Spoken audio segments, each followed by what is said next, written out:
13.7 trillion naira at the end of December 2018. Senior Democrats have responded by accusing him of committing a gross offense. The All Progressives Congress has vowed to punish the Ogun State Governor, Ibikule Amosu.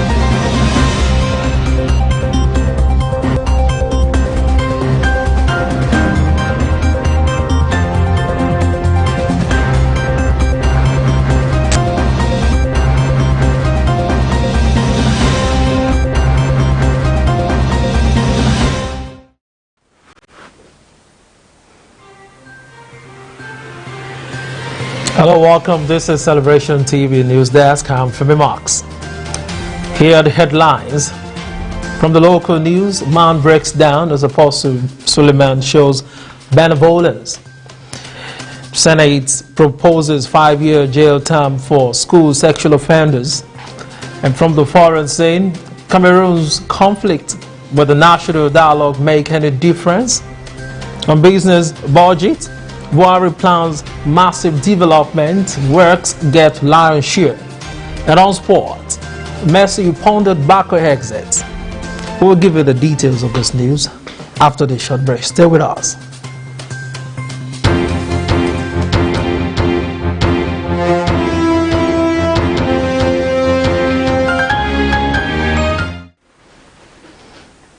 You're welcome back. And now to local news. Man breaks down in tears after Apostle Suleiman shows benevolence. The open heavens of Delta State has finally come to an end. God's servant, the Restoration Apostle, Professor Johnson Suleiman, has concluded his open heavens campaign train in the southern part of Nigeria. This program, which had on Tuesday 8th and Wednesday 9th October at the Cenotaph Parade Ground in the Sabah, Delta State of Nigeria, was indeed a moment of blessings. During the very last session of the program, the man of God, who is well known for his benevolence, manifested his usual touch of love by blessing a young man called Smith, who he had called out by prophecy, and made mention of the fact that he was planning to get married.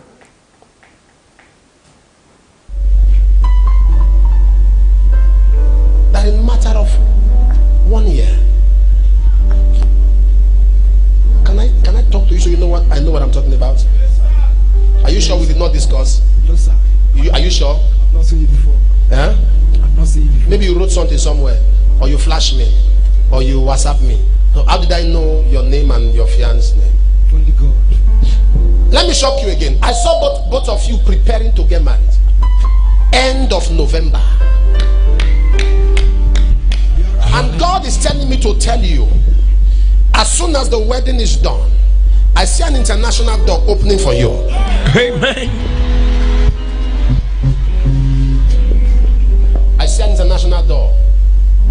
God is going to surprise you. Amen. The lifting that you've never experienced. You are preparing for the marriage now. I will support you with 300,000 now. Hallelujah. Thank you, Lord. I'll support. Is it you? Stand there. Brother, come take. That's 300,000. Hallelujah. Have a good marriage life. Have a good marriage life. Let it stand. And that was how Mr. Smith and his friends' blessing were indeed privileged to have benefited a sum of 300,000 naira as touch of love from the man of God. And still of the local news, Senate proposes 5-year jail term for school sexual offenders. The Senate on Wednesday revisited the sexual harassment bill passed by the 8th Senate. The 8th Senate had proposed a 5-year sentence and 5 million naira fine for lecturers convicted for sexually harassing male or female students. However, the passing of the bill into law had a setback because it was not given presidential assent after its passage by the 8th Senate. The revisit of the bill was sponsored by the Deputy President of the Senate, Ovi Omo Agege, on Wednesday. According to the bill, an educator will be guilty of committing an offense of sexual harassment against a student if he or she has sexual intercourse with a student who is less than 18 years of age, as or has sexual intercourse with a student or demand sex from a student or a prospective student as a condition to study in an institution or as a condition to be given a passing grade or granting of honor and scholarships. Omoagege, in a statement by a special advisor on media and publicity, Yomi Odunuga, on Wednesday urged Nigerians to support the bill. He commended Aisha Buhari, Bisi Fayemi, the Academic Staff Union of Universities, and those who supported the BBC for beaming the light on the hidden menace. He said concerned parents and youth should help energize support for proposal towards enacting an effective law against sexual harassment in workplaces and educational institutions. And Steve, from the local scene, Senate confirms Adewolu as NCC Commissioner. The Senate on Wednesday confirmed the nomination of Adeleke Adewolu as the Executive Commissioner on the governing board of the Nigerian Communication Commission. His confirmation is sequel to the consideration of the report of the Senate Committee on Communications on the screening of the nominee. The report was presented during plenary by the committee's chairman, Senator Oluremi Tinubu. Senator Rochas Okorocha had earlier lamented the exclusion of a nominee from the Southeast as a member of the board. The Senate Minority Leader, Senator Eyino Habaribe, however, informed his colleagues that the Southeast representative on the NCC board left his position to contest the 2019 general elections. The president of the Senate, however, Ahmed Lawan, said we still have to go back to find out if there is no replacement. Lawan also warned that the continued use of unregistered lines of subscribers on various telecommunications networks poses serious security risk to the country. And now from the local scene still, Federal Roads reps fought FG on refund. The House of Representatives Committee on Federal Road Maintenance Agency, FEMA, has faulted the federal government for considering stoppage of refund to states who repair federal roads. Chairman of the House Committee on FEMA, Mr. Leke Bayo, at the inaugural meeting of the panel on Wednesday, said it was stopped by a statement credited to the Minister of Works and Housing, Babatunde Fashola, that federal government would no longer entertain refund claims by state governors after fixing federal roads within their territory. He said, does it mean that Nigerians will not get any value for the various taxes they pay? This committee must address this issue. And now on to the foreign news. It's Cameroon's conflict. The question is, will the national dialogue make any difference? The story is ahead. And on Brexit story, Boris Johnson and Leo Varadkar said for further deals talk on the overdrawn Brexit deal. Stay with us. We'll give you details after the short break.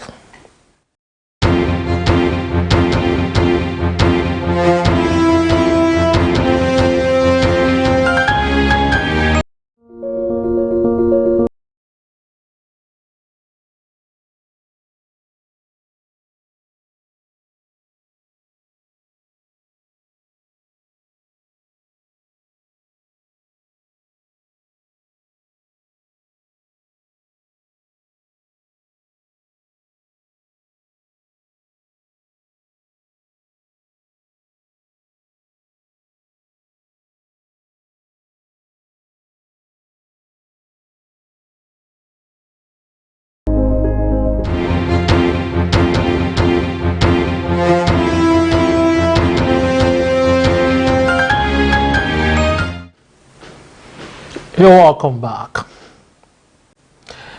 Now to foreign news. Cameroon's conflict with the national dialogue make any difference? Life in Cameroon's two English-speaking provinces has been brought to a standstill by 3 years of conflict, which has cost about 3,000 lives and forced 500,000 people from their homes. The dispute had been simmering for decades, but boiled over in 2016 when teachers and lawyers started to protest against the use of French in schools and courts. In an attempt to end the crisis, President Paul Biya called for talks dubbed the National Dialogue a few days back. The National Dialogue made a series of proposals such as the adoption of a special status for the two Anglophone regions, the restoration of the House of Traditional Chiefs, the election of local governors, the immediate relaunch of certain airport and seaport projects in the two regions, the rapid integration of ex-combatants into the society, the name of the country be returned to former name, the United Republic of Cameroon, and implement the law that government officials declare their assets in order to tackle corruption. On Thursday, in what appeared to be a goodwill gesture, President Paul Biya ordered all charges dropped against more than 300 people detained in connection with the Anglophone crisis. But the decision failed to appease critics who say thousands more are locked up on trumped-up charges. And still from the foreign news, Brexit, Boris Johnson and Leo Varadkar set for further talks. The Prime Minister, Boris Johnson, and his Irish counterpart, Leo Varadkar, will meet for talks later to discuss the UK's Brexit proposals. Downing Street said the meeting was to allow detailed discussions on the process of securing a deal. Mr. Johnson said he remains cautiously optimistic about a deal, but on Wednesday, EU leaders accused the UK of putting forward untested ideas, adding the progress towards a new deal had been limited. A similar sentiment was expressed on Tuesday by Mr. Varadkar, who suggested it would be very difficult for the UK and the EU to reach a Brexit agreement before a 31st October deadline. The meeting between the two leaders will take place in the northwest of England, with Mr. Johnson still insisting the UK will leave the EU with or without a deal at the end of the month. That is despite the so-called Ben Act passed by the MPs last month, demanding the request of delay to the Article 50 deadline from the EU until January 2020 if the deal has not been agreed before 19th October.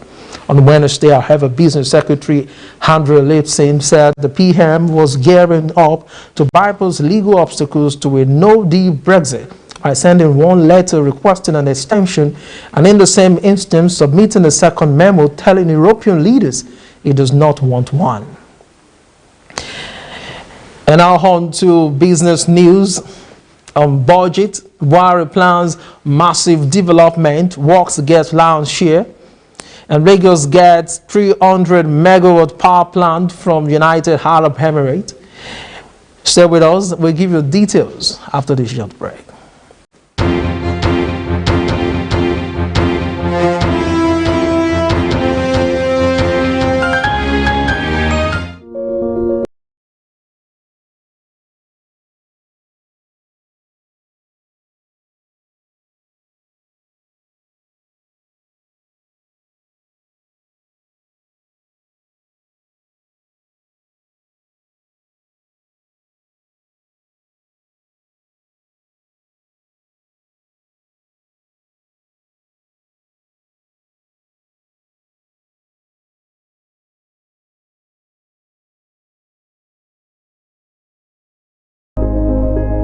The earthly spiritual action that will provoke heaven's divine reactions about to happen in the city of Dubai, United Arab Emirates.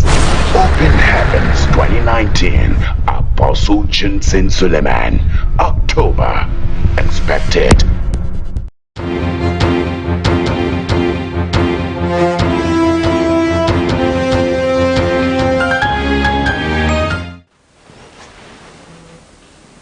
You're welcome back. And now to the story about budget. Buhari plans massive development, works gets lion's share.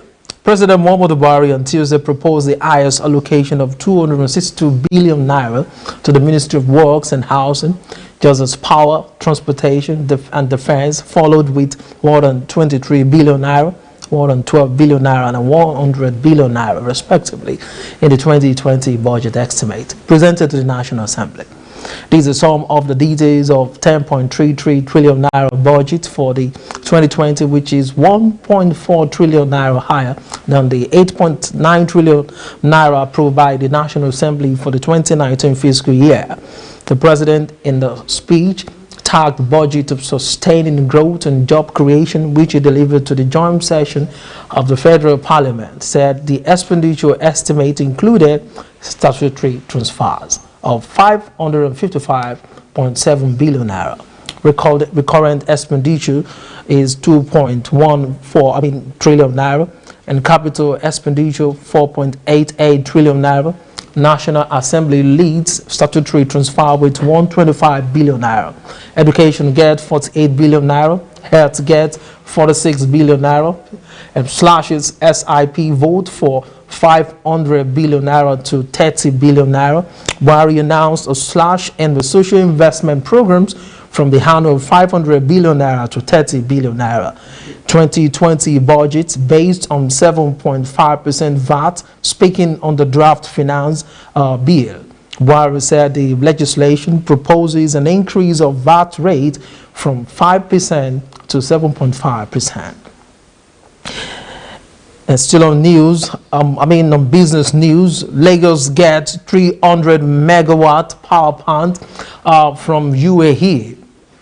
The United Arab Emirates has established a 300 megawatt renewable energy power plant in Lagos. United Arab Emirates ambassador to Nigeria, Fahad Abad Al Tafak, just closed these in Abuja when he paid a courtesy visit on the Minister of Power, Suleiman. Tafak informed the minister that the 300 megawatt plant was ready for operation in Lagos and would support power being supplied by the national grid. He said the plant, which was built by a member of the Emirates royal family, Ahmed Al Maktoum, has the capacity for expansion within a few months to about 1,000 megawatts. According to him, the power project was part of the United Arab Emirates investments in Nigeria. The ambassador, however, requested for the assistance of the minister in securing a generation license and tariff from the Lagos state government. Tafak explained that the company had concluded all agreement with Shell for the supply of gas to the plant. He also informed the minister of the interest of the UAE to invest in electricity transmission and distribution networks across Nigeria. Responding, the power minister said the federal government was hoping to genuine investors, especially in the power sector. Maman assured his guests that the Federal Ministry of Power would collaborate with the UAE in its areas of investment in Nigeria. And now on to sport news. Messi pondered Barca exit, and Holy Gunner faces Devil's sack. A 40-year-old shocks women's top seed. Stay with us. We'll give you details after the short break.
Welcome back to Sport News Now. Messi pondered Barca exit. Lionel Messi has confessed he considered leaving Barcelona in the midst of his trial on tax irregularities due to mistreatment. 3 years ago, the Argentine star was found guilty, alongside his father, of defrauding the tax authorities in Spain of €4.1 million between 2007 to 2009. The most difficult period was between 2013 and 2014, where the problems came up with the Spanish tax authorities. That was tough on me and my family. Messi confirmed in an interview with Catalan Radio Rock 1 after these accusations, he felt that he was being mistreated and wanted to leave Spain completely. There was a sad one there. And still on sport, Holly Gordon faces devil's sack. Manchester United are reportedly ready to sack Holly Gordon if they lose to Norwich City later this month. After succumbing to Newcastle United on Sunday afternoon, United now sit in 12th place in the Premier League table, 15 points adrift of leaders Liverpool. The Northwest Giants face their bitter rivals in their next fixtures on October 28th, keeping the prayer on whose side are coming under increasing scrutiny. However, providing that the Norwegian is still in the dugout, the Sun claims that the United will have to avoid defeat against Norwich if they are to keep faith with their former striker. The match on November 27 comes just 3 days after a trip to face Partizan Belgrade in the Europa League, potentially leaving Holly to prioritize the clash at Carroll Road. United will head into the contest, having failed to win any of their last 8 away encounters in the Premier League. And finally on sport, 14-year-old shocks women top seed. South Africa's Isabella Kruger, 14, created a major upset when she defeated #1 seed in the women's category, Valeria Strakova, in the first round of the Lagos Open International Tennis Championship. The game, played at the center court of the Lagos Lawn Tennis Court, Unicom, saw Kruger win the game 3-6, 6-0 and 6-4 in 1 hour 42 minutes. Strakova looked set to win the match, taking the first set 6-3 before Kruger turned the game on its head. She quickly dispatched the Ukrainian 6-0 in the second set to take the game to 1 set apiece. She will play Lexa Steven from Holland in the second round. The second game on the center court saw Kruger's sister Zoe also making it to the second round.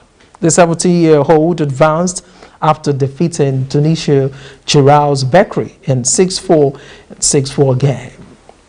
And that was a very interesting story there. And I'll give you the details, the headlines of the news one more time. From the local news, man breaks down as Apostle Suleiman shows benevolence. And Senate proposes 5-year jail term for school sexual offenders. From the foreign scene, Cameroon's conflict with the national dialogue make any difference. And on business, budget, Buhari plans for massive development, wars gets lion's share. On sports, Messi pondered Barca exit. And that's all we have for you today from Celebration TV News Desk. In case you want to know all our social media handles, you can watch and follow us on all these platforms.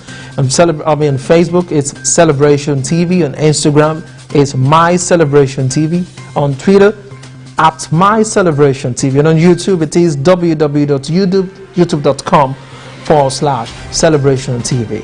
Thanks for staying tuned and have a wonderful time with us on Celebration TV. Bye for now. I'm Femi Marks.